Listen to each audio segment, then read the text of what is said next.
Bonjour, merci pour votre invitation. Donc moi, vais vous présenter notre expérience le long du fleuve Maroni auprès des populations isolées, à savoir une expérience qui part de la prévention jusqu'au maintien dans le soin. Donc l'ouest guyanais, donc frontière Suriname-Guyane, on est sur un bassin de vie qui d'à peu près 120 000 personnes, dont 75% résident en Guyane. Au niveau de l'association, nous sommes implantés dans l'ouest, historiquement sur Saint-Laurent-du-Maroni, la ville transfrontalière, qui est à 3 minutes en pirogue du Suriname et qui dispose d'un centre hospitalier. Ensuite, sur cette zone, nous sommes sur le Bas-Maroni, qui comporte 2 communes et des centres de santé. Et plus bas, les communes de Papaïcheton, Maripasoula, avec le territoire amérindien et un nombre important de bases arrières de l'orpaillage. Donc nous sommes sur, comme ça a pu être dit précédemment, en Guyane, sur une épidémie par rapport au VIH qui est relativement contrôlée sur le littoral, mais qui est beaucoup plus compliquée sur le fleuve. Donc avec une épidémie généralisée dans la région, nous pouvons cibler certains publics, à savoir, cela a été dit précédemment, mais les piroguiers qui sont en transit le long du fleuve, les femmes, toutes les populations migrantes, et les orpailleurs et les travailleurs du sexe, pardon. Donc au niveau de notre démarche, on est sur une approche communautaire en santé, développer une forte mobilisation sur l'ensemble des zones sur lesquelles nous intervenons, et l'empowerment, pour travailler avec les personnes, pour qu'elles soient au cœur des projets et des stratégies à mettre en place, dans une vision autour de la santé globale et avec une visée de transformation sociale. L'équipe est composée de militants issus des différentes communautés. Vous avez pu voir, il y a différentes cultures et langues parlées en Guyane. Et voilà, nous avons un parcours de mobilisation pour les personnes avec des formations initiales et continues. Pour la mise en place d'actions, on part, au début, c'est un temps de diagnostic partagé sur les besoins en santé. Donc, on va rencontrer les autorités coutumières, administratives, les habitants, les professionnels de la santé, du social, les associations, pour discuter autour des besoins en matière de santé.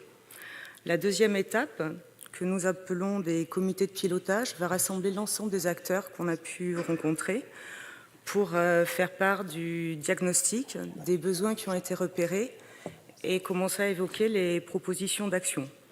Par exemple, dans les points qui ressortent dernièrement sur les derniers comités de pilotage, ça va être autour de la mise en place des nouvelles stratégies de santé et la prise en compte du VIH-Sida dans une approche de santé globale pour éviter en lien avec les fortes stigmatisations qui peuvent être rencontrées.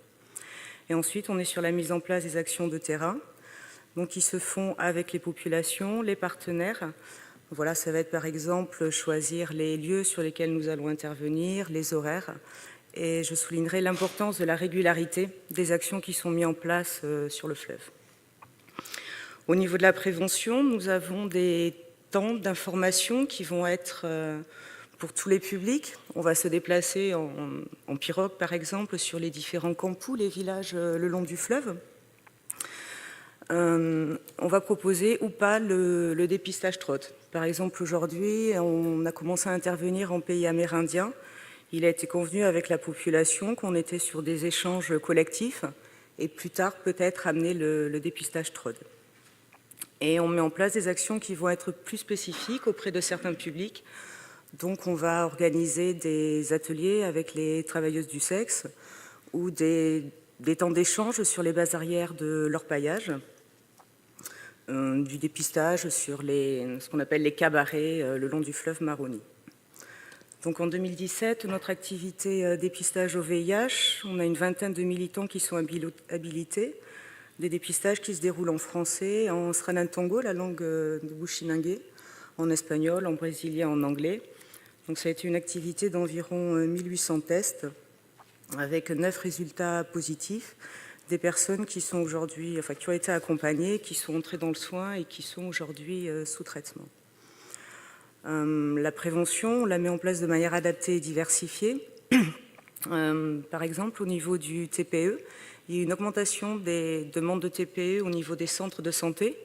Donc, en concertation avec les centres de santé, on a réfléchi à comment mieux les rendre effectifs.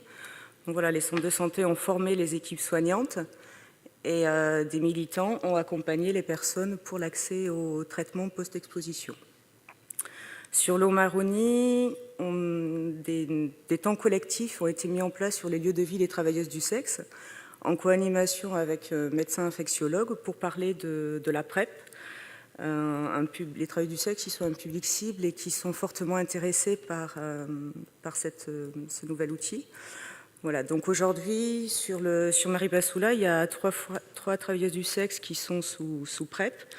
Un des points identifiés qui sont très importants, c'est aujourd'hui l'ouverture des droits sociaux pour que les personnes puissent bénéficier de la PrEP. Ah, excusez-moi, j'avais oublié. Au niveau de la prise en charge, nous avons mis en place dernièrement un projet TACARI. La loi de santé publique, il y a eu un appel à projet sur l'accompagnement à l'autonomie en santé. Donc sur la zone du Haut-Maroni, une zone de l'intérieur, une zone isolée, avec de gros freins liés à l'isolement, liés au coût des transports, par exemple, aux difficultés d'accès aux droits. Avec les centres de santé de Papaichton et de Maripasoula et une association sur Cayenne.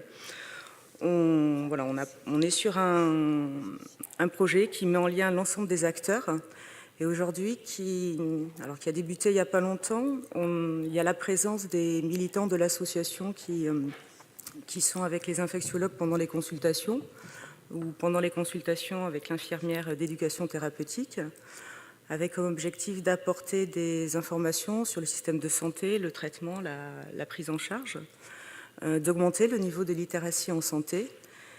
Et dans les objectifs plus lointains du projet, c'est de construire des réponses adaptées à la situation des personnes vivant avec le VIH, des réponses co-construites entre les personnes et les soignants. Et ce projet dispose d'un volet de recherche en santé communautaire. Au niveau du maintien dans le soin, l'accompagnement que nous proposons, il repose sur un accompagnement individuel, donc autour de la santé, des discriminations, de l'accès aux droits. Un accompagnement collectif avec des ateliers de personnes vivant avec le VIH, des week-ends santé qui dernièrement rassemblent des personnes vivant avec le VIH de Saint-Laurent, mais aussi du Haut-Maroni.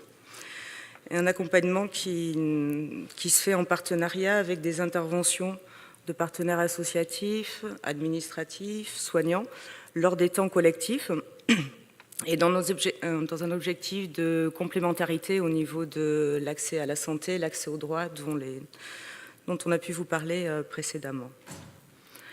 Au niveau du maintien dans le soin, sur Saint-Laurent, nous avons un dispositif d'hébergement temporaire par rapport au nombre de perdus de vue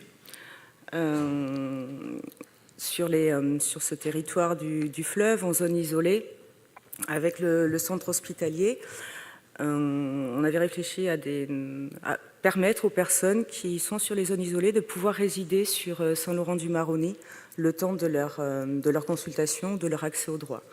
Donc aujourd'hui, il y a un hébergement qui est possible de 1 jour à 1 mois et qui se fait en concertation avec le personnel soignant.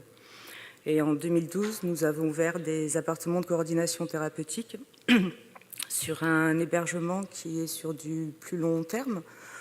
On a des personnes qui résident entre 1 an et demi et 2 ans aujourd'hui, avec une coordination médicale autour des liens entre les services hospitaliers, la médecine de ville et les résidents, et une coordination psychosociale avec une équipe qui est issue des communautés, qui mettent en place tout un travail autour de la compréhension de la maladie, de l'observance thérapeutique, de l'accès aux droits, et qui mettent en place aussi des accompagnements physiques, sachant qu'au niveau de la structure, nous n'avons pas de travailleurs sociaux ou d'infirmiers. Un des objectifs est d'accompagner les personnes pour qu'elles puissent bénéficier du droit commun. Voilà, donc là, c'est une photo de l'ensemble de l'équipe qui est voilà, au quotidien sur cet accompagnement communautaire. Je vous remercie.